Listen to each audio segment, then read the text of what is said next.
മറ്റാരുണ്ട് LDF അല്ലാതെ? ഇവിടെ എല്ലാ മതക്കാരും പരസ്പര സൗഹാർദ്ദത്തോടെ കഴിയുകയാണ്.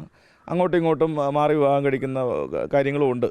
പക്ഷേ അതിനെ ലവ് ജിഹാദ് എന്നുള്ള ഒരു കളത്തിലേക്ക് കൊണ്ടുവച്ച് പ്രസ്താവന നടത്തുന്നതിൻ്റെ ഉദ്ദേശമൊക്കെ എല്ലാവർക്കും മനസ്സിലാവുമല്ലോ. കേരളത്തെക്കുറിച്ച് യാതൊരു ധാരണയും ഇല്ല എന്നുള്ളത് ആ പ്രസ്താവനയിലൂടെ മനസ്സിലാവുകയാണ്. കേരളത്തിൽ ആ നിലയിലാണ് കോൺഗ്രസ് ഇടപെടുന്നത്. അവർ വലിയ നിലയ്ക്കുള്ള പൈസ ഒഴുക്കുന്നുണ്ട്. ഞങ്ങൾ ജനങ്ങളിൽ നിന്നും പൈസ ശേഖരിക്കുന്നുണ്ട്, ഇല്ലെന്ന് ഞങ്ങൾ പറയുന്നത്. ജനങ്ങളിൽ നിന്നും പൈസ വാങ്ങിച്ചിട്ട് തന്നെയാണ് തെരഞ്ഞെടുപ്പ് പ്രവർത്തനം നടത്തുന്നത്. വട്ടിയൂർക്കാവിൽ തിരക്കിട്ട പ്രചരണം കൊടുക്കുകയാണ്.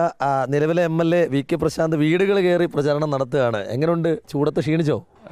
അല്പം കാരണം കടുത്ത ചൂടാണല്ലോ. അപ്പോൾ അതിനിടയിലാണ് നമ്മൾ 12:30 ഇപ്പോഴ് അല്ല 11:15 സമയത്ത് നമ്മൾ നടന്നുകൊണ്ടിരിക്കുകയാണ്. അപ്പോൾ വലിയ പോസിറ്റീവ് പ്രതികരണമാണ്. കാരണം നമ്മൾ കുറച്ചധികം വികസന കാര്യങ്ങൾ നാട്ടിൽ ചെയ്യാൻ വേണ്ടി കഴിഞ്ഞു. അപ്പോൾ അതെല്ലാം വോട്ടായി മാറുമെന്നുള്ളതാണ് വളരെ പോസിറ്റീവായിട്ടുള്ളൊരു പ്രതികരണമാണ് ജനങ്ങൾക്കിടയിലുള്ളത്. മണ്ഡലത്തിലൊരു ട്രെൻഡ് രൂപീകരിക്കപ്പെട്ടിട്ടുണ്ടോ? തീർച്ചയായിട്ടും ഉണ്ട്.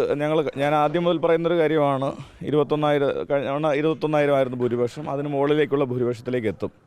പ്രെഡിക്റ്റ് ചെയ്യാൻ പറ്റുമോ? ഒരു നമ്പർ പറയാൻ പറ്റും? നമ്പർ തീർച്ചയായിട്ടും പറയുന്നത് ഞാൻ 25,000-ന് മുകളിൽ ഭൂരിപക്ഷമാണ് ഇത്തവണ പ്രതീക്ഷിക്കുന്നൊരു കാര്യം. കാരണം അതിന് തക്ക നിലയിലുള്ള കാര്യങ്ങൾ ഞങ്ങൾ ചെയ്തിട്ടുണ്ട്. ഇതെല്ലാം വോട്ടായി മാറുന്നുള്ളൂ. മാത്രമല്ല ഇപ്പോൾ എതിർ സ്ഥാനാർത്ഥികളുടെ ചില പ്രചരണങ്ങളും ഞങ്ങൾക്ക് ഗുണമായി മാറുന്നുണ്ട്. അതെ, ഈ പല ഘട്ടങ്ങളായി വട്ടിയൂർക്കാവിൽ പല വിഷയങ്ങളാണ്. ഡീല് വന്നു. ഇപ്പോൾ ഏറ്റവും അവസാനമായി ലവ് ജിഹാദ് എന്നൊരു വിഷയം ശ്രീലേഖ ഉന്നയിച്ചിട്ടുണ്ട്. ശ്രീലേഖ ഉന്നയിച്ചിട്ടുണ്ട്. സംസ്ഥാനത്ത് ലവ് ജിഹാദ് ഉണ്ട് എന്നും അത് സർക്കാർ മൗനം പാലിച്ച് അതിന് അനുകൂല സമീപനം സ്വീകരിക്കുന്നുവെന്ന്. അത് ശ്രദ്ധയിൽപ്പെട്ടിരുന്നോ? അല്ല, തീർച്ചയായിട്ടും പെട്ടു. പല വിഷയങ്ങളും ശ്രദ്ധയിൽപ്പെട്ടു. അതൊന്നും മറുപടി പറയാൻ ഞങ്ങൾ പോകുന്നില്ല. ആദ്യം മുതൽ വ്യക്തിപരമായി തേജോവധം ചെയ്യാൻ വേണ്ടി ശ്രമിക്കുകയാണ്. അപ്പോൾ അതൊക്കെ ജനങ്ങൾ വിലയിരുത്തട്ടെ എന്നുള്ളൊരു നിലപാടാണ് നമ്മൾ എടുക്കുന്നത്.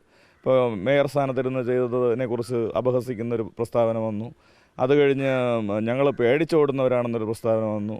അപ്പോൾ അങ്ങനെ പല നിലയിൽ വ്യക്തിപരമായി പോലും ആക്രമിക്കുന്ന നില വരികയാണ്. അപ്പോൾ അതൊക്കെ ജനങ്ങൾ തീരുമാനിക്കട്ടെ എന്നുള്ള നിലപാടാണ് ഞങ്ങൾ എടുക്കുന്നത്. ഇത്തരം ഒരു സെൻസിറ്റീവ് വിഷയത്തിന് മറുപടി പറഞ്ഞു പോകേണ്ടതല്ല. കാരണം മറ്റ് വിഷയങ്ങൾ പോലെയല്ല, ഒരു ഗൗരവമുള്ള വിഷയമാണ്. ഒരു സമുദായത്തെയും ഒരു വിഭാഗം ജനങ്ങളെയും ആ പ്രതിസ്ഥാനത്ത് നിൽക്കുന്നത്. അതിൽ മറുപടി പറഞ്ഞു പോകേണ്ടതല്ലേ? അല്ല, തീർച്ചയായിട്ടും കേരളത്തെക്കുറിച്ച് യാതൊരു ധാരണയും ഇല്ല എന്നുള്ളത് ആ പ്രസ്താവനയിലൂടെ മനസ്സിലാവുകയാണ്. ഇവിടെ എല്ലാ മതക്കാരും പരസ്പര സൗഹാർദ്ദത്തോടെ കഴിയുകയാണ്. അങ്ങോട്ടും ഇങ്ങോട്ടും മാറി വിവാഹം കഴിക്കുന്ന കാര്യങ്ങളും ഉണ്ട്.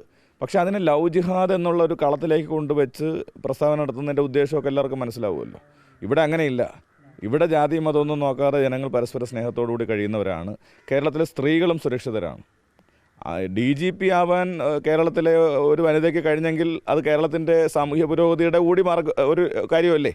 അതിലൊരു വാചകം അതേ ചേർത്തുകൂടി പറയുന്നുണ്ട്. കാരണം DGP ആയിരിക്കുന്ന സമയത്ത് തനിക്കൊരു മോശം അനുഭവം ഉണ്ടായി എന്നും അന്നത്തെ DGP അതിന് പിന്തുണ ശ്രീലേഖയ്ക്ക് നൽകിയില്ല, ഒറ്റപ്പെടുത്തിയെന്നും ഒക്കെയാണ് പറഞ്ഞിരിക്കുന്നത്. അല്ല, കേരളത്തിലെ സ്ത്രീകളെ സംബന്ധിച്ച് വലിയ തെറ്റിദ്ധാരണ മേഡത്തിനുണ്ടെന്ന് വേണം മനസ്സിലാക്കാൻ.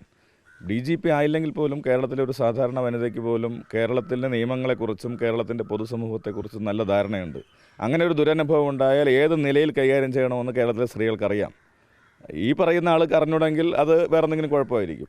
അതേസമയം തന്നെ മറുവശത്ത് ഇപ്പോൾ K. മുരളീധരൻ മറ്റൊരു ആരോപണം പറയുന്നുണ്ട്. ത്രിപുരയിലും ബംഗാളിൽ നിന്നും പണം ഒഴുക്കിയതുപോലെ കോൺഗ്രസ് കർണാടകയിൽ നിന്നും തെലങ്കാനയിൽ നിന്നും പണം ഒഴുക്കുന്നില്ല എന്നാണ് പറയുന്നത്. അല്ല, കോൺഗ്രസ്സിന് എവിടെ നിന്നൊക്കെയാണ് പണം വരുന്നതെന്ന് എല്ലാവർക്കും അറിയാമല്ലോ. അപ്പോൾ ഏത് നിലയിൽ ഇപ്പോൾ കേരളത്തിലെ പത്രങ്ങളിൽ കർണാടക സർക്കാരിൻ്റെ പരസ്യം വരുന്നത് എവിടെ നിന്ന് വന്നതാണ്? പൊട്ടിമുളച്ച് വന്നതാണോ? അപ്പോൾ അതൊക്കെ നമുക്ക് ജനങ്ങൾക്ക് മനസ്സിലാവും. കർണാടക സർക്കാരിൻ്റെ പരസ്യവും ആന്ധ്ര ഗവൺമെൻറ്റിൻ്റെ പരസ്യവും ഒക്കെ കേരളത്തിലെ പത്രങ്ങളിൽ വരുന്നത് ഏത് സോഴ്സിൽ നിന്നാണെന്നൊക്കെ നമുക്ക് ഊഹിക്കാമല്ലോ. ഒരു പണമൊഴുക്കുണ്ട് അത്തരത്തിൽ. അത് തീർച്ചയായിട്ടും ഉണ്ട്. കേരളത്തിൽ ആ നിലയിലാണ് കോൺഗ്രസ് ഇടപെടുന്നത്. അവർ വലിയ നിലയ്ക്കുള്ള പൈസ ഒഴുക്കുന്നുണ്ട്. ഞങ്ങൾ ജനങ്ങളിൽ നിന്നും പൈസ ശേഖരിക്കുന്നുണ്ട്, ഇല്ലെന്ന് ഞങ്ങൾ പറയുന്നത്. ജനങ്ങളിൽ നിന്നും പൈസ വാങ്ങിച്ചിട്ട് തന്നെയാണ് തെരഞ്ഞെടുപ്പ് പ്രവർത്തനം നടത്തുന്നത്. അപ്പോൾ ആ നിലയിൽ മുന്നോട്ട് പോകുമ്പോൾ വലിയ നിലയിൽ മറ്റ് സ്ഥലങ്ങളിൽ നിന്നുള്ള പൈസ ഒഴുക്കാൻ വേണ്ടി ശ്രമിക്കുകയാണ്. അപ്പോൾ ഞങ്ങളതിനെക്കുറിച്ചൊന്നും ആക്ഷേപം ഉന്നയിക്കുന്നില്ല. പക്ഷേ ഈ നിലയിൽ അവർ വലിയ പ്രചരണം നടത്തുന്നുണ്ട്. അവരുടെ കയ്യിൽ പണമൊഴുക്കുന്നില്ലെന്ന് എങ്ങനെ പറയാൻ വേണ്ടി കഴിയുക? അപ്പം ഞങ്ങളെ സംബന്ധിച്ച് ഞങ്ങളുടെ പ്രവർത്തകന്മാരെയും ഞങ്ങളുടെ അണികളെയും ഒക്കെ തന്നെ ജനങ്ങളിൽ നിന്നുള്ള പണം സ്വീകരിച്ചുകൊണ്ടാണ് തെരഞ്ഞെടുപ്പ് പ്രചരണം നടത്തുന്നത്. ഞങ്ങൾ ജനങ്ങൾക്കിടയിലാണ് പ്രവർത്തിക്കുന്നത്. വട്ടിയൂർക്കാവ് തുടക്കം മുതലേ ഭയങ്കര ട്രെൻഡിങ്ങിലാണ്. അപ്പോൾ അത്തരത്തിലൊരു ആശങ്കയോ അല്ലെങ്കിൽ ഒരു ടെൻഷനോ അല്ലെങ്കിൽ കോൺഫിഡൻസോ എന്താണ് ഒരു സാഹചര്യം? എന്താണ്? അല്ല, എന്നെ സംബന്ധിച്ച് ആദ്യം മുതൽ നല്ല ട്രെൻഡിലാണ് ഞാനുള്ളത്, നല്ല ആവേശത്തിലാണുള്ളത്. കാരണം കഴിഞ്ഞ 5 വർഷവും ജനങ്ങൾക്കിടയിലുണ്ടായിരുന്നു.